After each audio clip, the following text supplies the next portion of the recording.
galera, tudo bem? Boa noite. Fala, galera, tudo bem? Boa noite. Tudo bem com vocês? Muitas pessoas têm dúvida nos casos de necropulpectomia. E como eu fui para o consultório hoje cedo e me deparei com o caso de retratamento, onde o paciente estava num quadro de abscesso dentoalveolar em primeira fase, eu resolvi montar esse material para vocês e colocar aqui no grupo do Telegram. Hoje é dia 24 de outubro de 2021. Então, uma das grandes urgências que acontecem no consultório são os casos de necropulpectomia. Para que você possa tratar isso, é importante que você conheça a etiologia do problema. Normalmente, a etiologia ela é de origem infecciosa. Então, nós temos aí o início da contaminação do canal radicular por meio da doença cárie, o qual os micro-organismos encontram um ambiente totalmente propício para se multiplicar, e conforme o tempo vai passando, esses micro-organismos, eles têm substrato dentro do canal radicular, então eles vão invadindo todo o espaço do canal radicular e vão também sofrendo uma modificação da microbiota, uma vez que no começo ela é mais aeróbica, né, tem uma grande quantidade de oxigênio devido à quantidade de sangue que ainda tem remanescente. Conforme o tempo vai passando, a microbiota se torna mais anaeróbia e mais gram-negativa. E com isso, nós temos a invasão de todo o sistema de canais radiculares.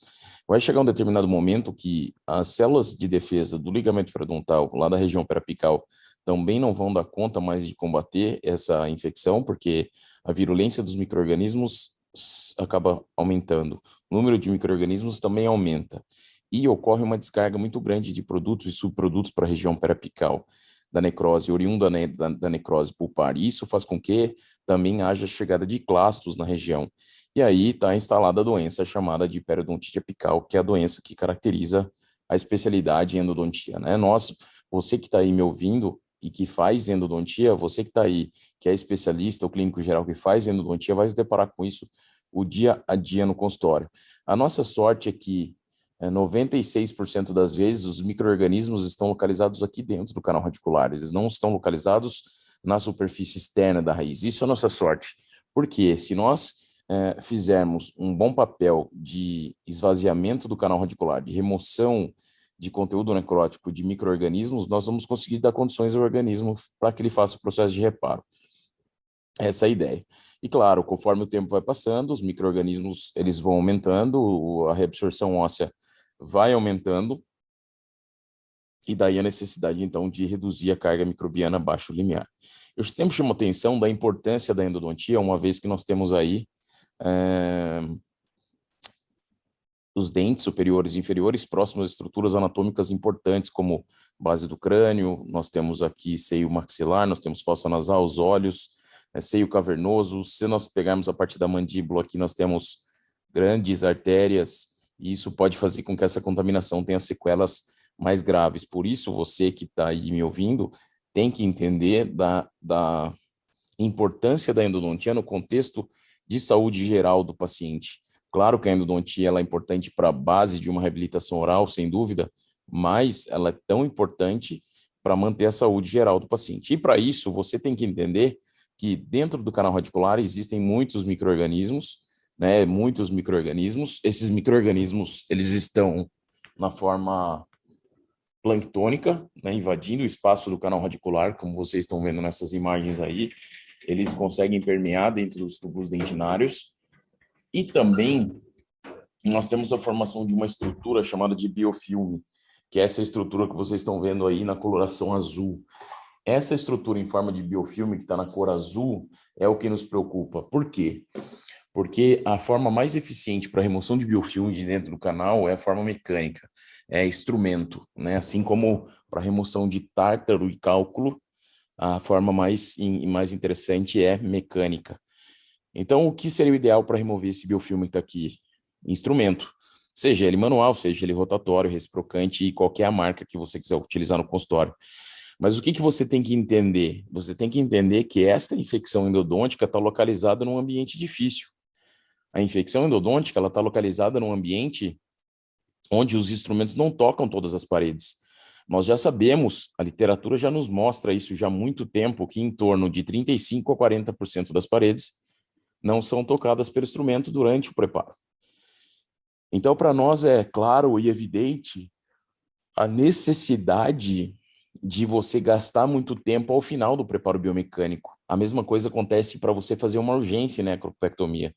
Não adianta você entrar com o instrumento e achar que esvaziou o canal, não. Você precisa complementar todo esse processo, deixando com que a substância química tenha ação dentro do canal radicular. Então é muito importante que você use uma substância química que tenha efetividade nesse sentido. E aí nós somos privilegiados em poder usar o hipoclorito de sódio nesse momento de urgência. Hoje mesmo no consultório, para esse caso, que hoje é domingo, eu abri um hipoclorito de sódio novo para esse caso, né? Novo, era um caso de infecção, o paciente estava com dor espontânea, estava já começando, o rosto já estava começando a demaciar. Então é um caso que merece um hipoclorito concentrado, para que você, principalmente você que está aí, que não tem tempo de fazer uma urgência mais longa, de 1 hora e meia de duração. Eu fui para o consultório domingo, mas eu fiz uma urgência de 1 hora e meia. Então, eu consegui esvaziar o canal radicular de forma eficiente.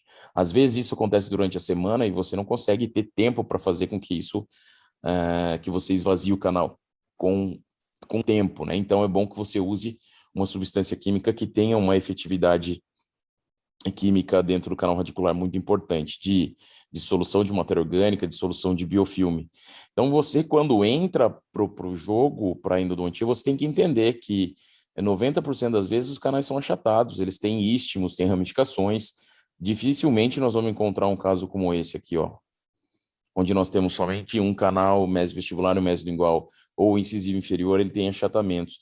Então, você tem que lançar mão de todo tipo de ferramenta que esteja ao seu alcance para você conseguir reduzir a carga microbiana abaixo do limiar.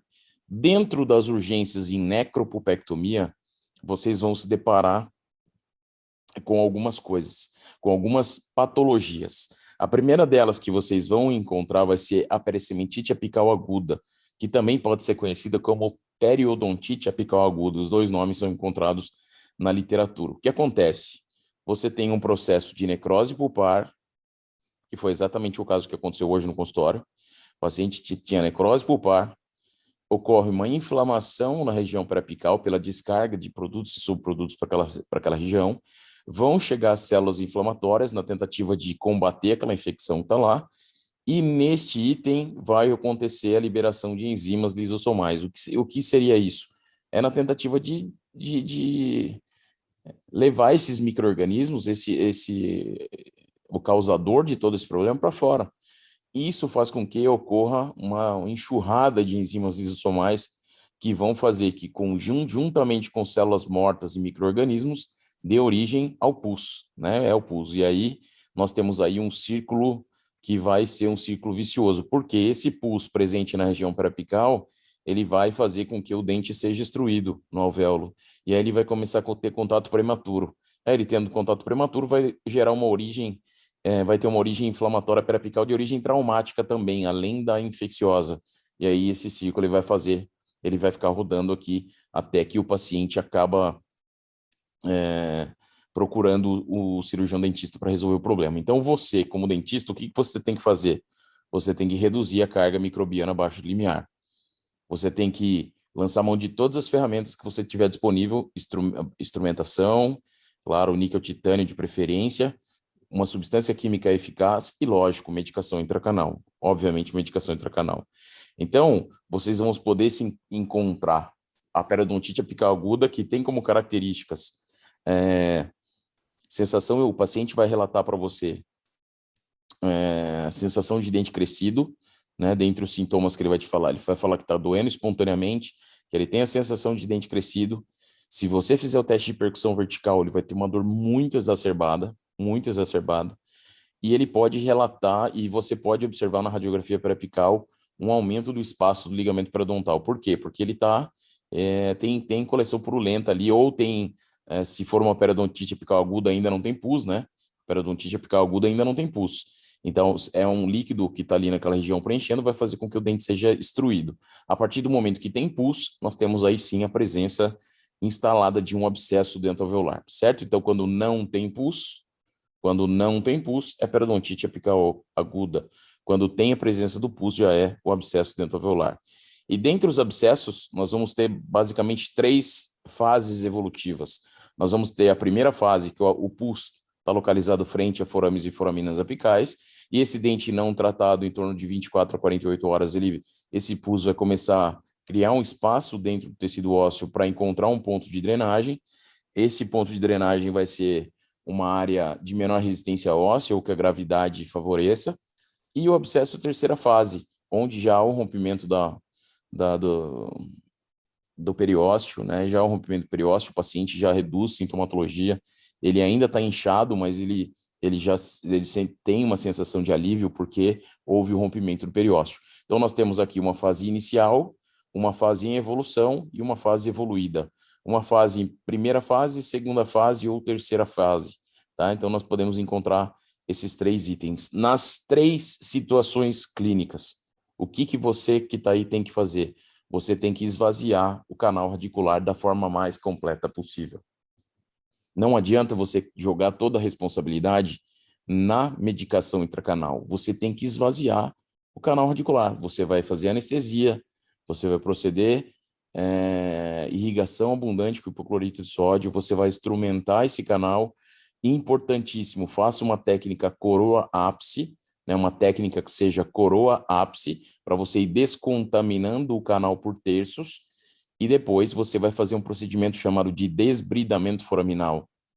Ou seja, você vai entrar com o instrumento 15 ou 20 e vai trabalhar no comprimento real do dente, em nível do canal sementário, e vai fazer a limpeza daquela área, fazendo com que, se for abscesso, drene coleção purulenta. Drene pus, né? Se drene pus, seja um abscesso. Se não ocorrer a drenagem de pus, é porque é uma periodontite apical aguda ainda. Mas o tratamento é o mesmo. É irrigação abundante, neutralização desse conteúdo por uma técnica coroa-ápice, irrigação abundante, e aí você vai colocar uma medicação intracanal para fazer o controle desta infecção. E aí, normalmente, a medicação intracanal de escolha é formocresol ou tricresol formalina. E ele vai permanecer, você vai usar de uma forma, você vai aplicar ali dentro do canal de uma forma bem seca, sem excessos, né? Você vai colocar sem excessos dentro do canal radicular. E você vai fazer com que você marque esse paciente. Então, você vai colocar uma bolinha de algodão, que nem vocês estão vendo aqui, dentro da câmara pulpar, e você vai colocar, vai marcar esse paciente pro dia seguinte, para você agendado com tempo, para você fazer o esvaziamento completo. Entenderam? Porque se tiver ocorrendo a drenagem de coleção purulenta aqui nessa região, e você não conseguir sanar isso, e você colocar, por exemplo, o hidrogel de cálcio, você pode gerar mais dor pós-operatória no paciente ainda, né? Então, o ideal é que você não deixe aberto. Muitas pessoas deixam o dente aberto. O ideal é que você não mantenha o dente aberto. Correto? Não manter o dente aberto. Porque você mantém aí uma entrada de micro-organismos, você não tem a quebra do circuito metabólico e você tem uma infecção mais agravada depois. Então, é muito importante que você não faça, não deixe o dente aberto. Então, vejam bem, o formocresol ele vai ficar 24 a 48 horas no máximo. É o tempo dele de você ter um horário na sua agenda para você poder marcar esse paciente para você ter 1 hora e meia de atendimento para você fazer aí realmente o esvaziamento mais completo possível, irrigar de novo, fazer desbridamento foraminal novamente, entendem? Então, muitas pessoas têm um pouco de receio de usar o formocresol, apesar da literatura mostrar que não tem problema algum, tá? Não precisa ficar com receio, é só você tirar totalmente o excesso e colocar e deixar no máximo 1 ou 2 dias, certo? Não é para ficar 1 semana, 2 semanas, não é isso. Ele é um neutralizante, 24 a 48 horas no máximo. Ou você vai atender o paciente hoje à tarde, marca o paciente amanhã cedo para ele retornar, e aí você já tira essa medicação, certo? Isso é muito importante. Então, o tratamento vai consistir na urgência em você irrigar muito. Primeiro, eu gosto sempre de inundar a câmara com hipoclorito. Depois, fazer uma técnica coroa-ápice de instrumentação para evitar a extrusão de micro-organismos. Depois, chegar na região periapical e fazer o desbridamento foraminal. Importantíssimo, faça um procedimento chamado de aspiração absoluta. Eu gosto de colocar uma cânula chamada de capilar tip na região apical, né? E a capilar tip na região periapical vai fazer com que nós tenhamos um processo de aspiração bastante interessante para que você consiga tirar toda a coleção purulenta do canal radicular, certo? E aí você vai passar para esse paciente, você vai colocar medicação intracanal e chamar ele para resolver o mais rápido possível. Professor, e antibiótico? Antibiótico você vai prescrever somente nos casos de segunda fase. Só quando o paciente estiver com trismo, febre, mal-estar geral, o paciente não consegue abrir a boca para fazer o tratamento. Aí você vê que o paciente está tendo reações em que o organismo não está dando conta de debelar a infecção. Esse antibiótico, ele vai ser prescrito. Normalmente é bom que você prescreva amoxicilina com clavulanato, porque existe uma microbiota muito resistente, aí como Prevotella, Fusobacterium, que são resistentes aí, que tem produtoras de beta-lactamase. Então é importante que você prescreva uma medicação associada e aí depois você vai resolver o problema do paciente local. O melhor antibiótico é o local, tá? Esse antibiótico vai ser prescrito para o paciente em segunda fase, é mais por questão de prevenção, porque se por acaso essa coleção purulenta drenar para um espaço de estrutura anatômica importante, já existe o antibiótico circulando na corrente sanguínea, porque no local ele não vai atuar, né? Então é muito importante isso.